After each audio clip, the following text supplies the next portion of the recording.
And we are live for devotion number 50. That is crazy to me, but I'm so thankful that we can continue to do this, and I'm thankful that you guys are here and joining in today. So say hi in the chat. Let me know first off what you are thankful for today. For me, I'm thankful for answered prayer. Got a friend that's been going through some difficult stuff in life and got some good news today, and just thanking God for answering those prayers. So what are you thankful for today? What's something good that's going on? It could be big, could be small, whatever. Let me know. So Luke, thankful for outside. Let's see. I see Alec is also thankful for outside. Eric is thankful for God. Amen. I love those guys. Keep those coming. Caleb, thankful for family. Yes. Love your family and excited for what God's doing with you guys. So, this is a good day and a good day to be together. So thank you guys for being here and being part of it. All right. It is time for quarter teen games. So last time our question was about the duel between Alexander Hamilton and Aaron Burr, which happened on July 11th in 1804. That was our date, 1804. Our closest guess was Daniel at 1800. So one more quarter added to Daniel's total. So congrats to him. So for today with big, milestone, whatever, with number 50, we're going kind of big. And I've got 5 questions for you today, which means 5 quarters are on the line. All right. So today is the anniversary of the public launch of Twitter. On this date, Twitter officially went public. All right. So I've got 5 questions for you about Twitter. So you can leave comments here if you want to send me a note so you can organize it better, whatever. Let me know what your guesses are. So here are your questions. Are you ready? Okay. Number 1, what year did Twitter go public? So what year did Twitter come out? Okay. Number 2, what was the date of the very first tweet? And I'll give you a hint. They sort of tested it privately before they launched it publicly. Okay, so there's a little hint for you.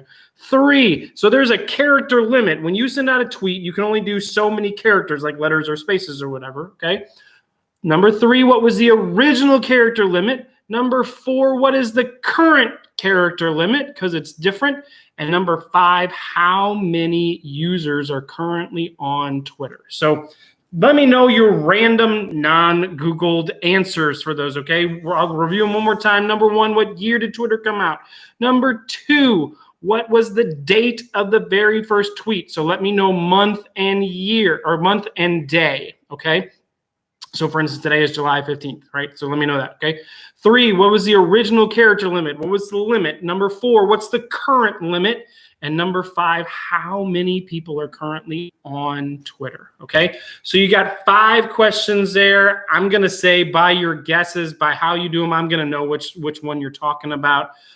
So yeah, let me know what you guys think on those. All right, let's get into our devotion. Okay, so today we are talking about Nathaniel, aka Bartholomew. Okay, same dude, different name. We'll come back to exactly why that in just a second. So what do we know about him? Okay, obviously one of the 12 disciples. He's from the town of Cana, which is where Jesus did his first miracle, turning the water into wine. He was a good friend of Philip, who we talked about on Monday. His actual given name is Nathaniel. Okay, he's known as Bartholomew in John's gospel. Bartholomew is actually it's sort of a translation in English from, you can almost call it a last name. His father's name was Ptolemy.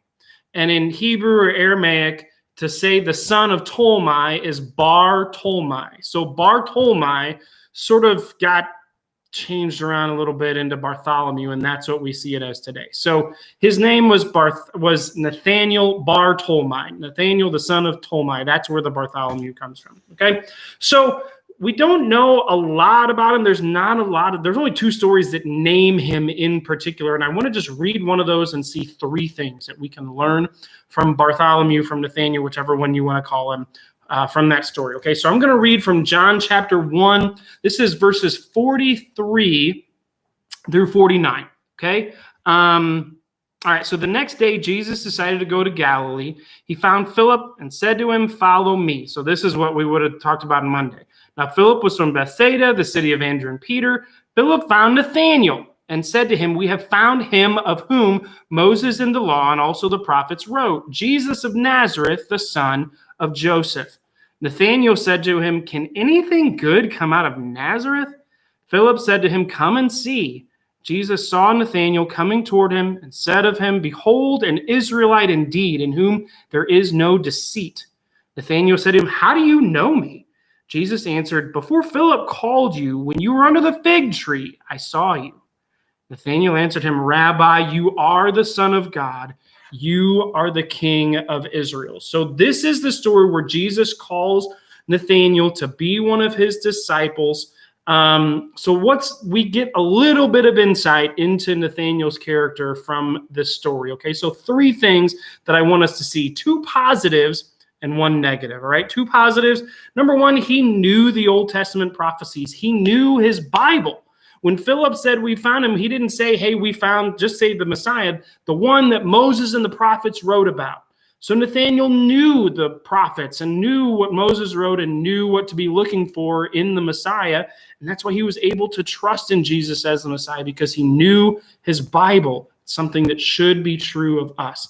Number 2, he was an honest person. Jesus said of him, "This is someone in whom is found no deceit."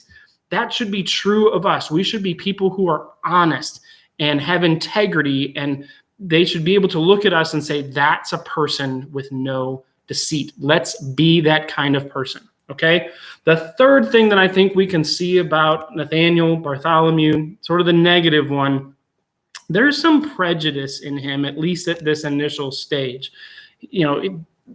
Philip tells him about Jesus, is Jesus of Nazareth, the son of Joseph, and Nathanael's like, "Can anything good come out of Nazareth?" Which seems to be just this weird little, he's from Cana, Jesus from Nazareth, they don't like each other, kind of weird little rivalry thing. But there was a prejudice. They're like, this is not that's not what I would have expected, maybe. Okay. There was a prejudice there. And so a couple of things that are good reminders to us. Okay. Number 1, we should not be people who are prejudiced, especially one of the big issues in our society right now is racism. And we need to be people who are fighting against that. The church, Christians should be leading the way in showing love to one another and speaking out against racism. So let's make sure that we're honoring God and honoring all of those who are made in his image. But the other thing with that is, I think it's easy for us to miss Jesus, or maybe even reject Jesus or God when he doesn't fit within our box. There was a little risk of that with Nathanael. He did trust in Jesus once he saw sort of his divine nature and who Jesus really was. But there was a little bit of moment of skepticism because Jesus didn't fit with what he expected. We can't go about having our own expectations of God, and if God doesn't meet those, then, well, I'm out. He tells us in his word what he's like and how awesome he is. We need to trust in him and believe him for who he says he is. Let's not reject him or be upset or whatever because he doesn't fit into our box, because that's just not how it works. So let's be people who know our Bible. Let's be people who are honest and have integrity. Let's be people who don't show prejudice. And in those ways, we can be like Nathanael. So that's it for today. Just quick review, quick reminder for our questions, because there's 5 of them. I know it's a lot. Number 1, what year did Twitter go public? Number 2, what was the date of the first tweet? Number 3, what was the original character limit? 4, what's the current character limit? And number 5, how many people are on Twitter now? So you can leave, look, the chat will be open for just a little bit longer. Once the video's up later, you can leave comments there, send me a text, send me an email, whatever. But we'll get those written down, and I'll let you know next time what the winners are. So that's it for today. Thank you guys for being here for number 50. Hopefully we'll see you tonight for our Zoom meeting. I love you guys. We'll see you later.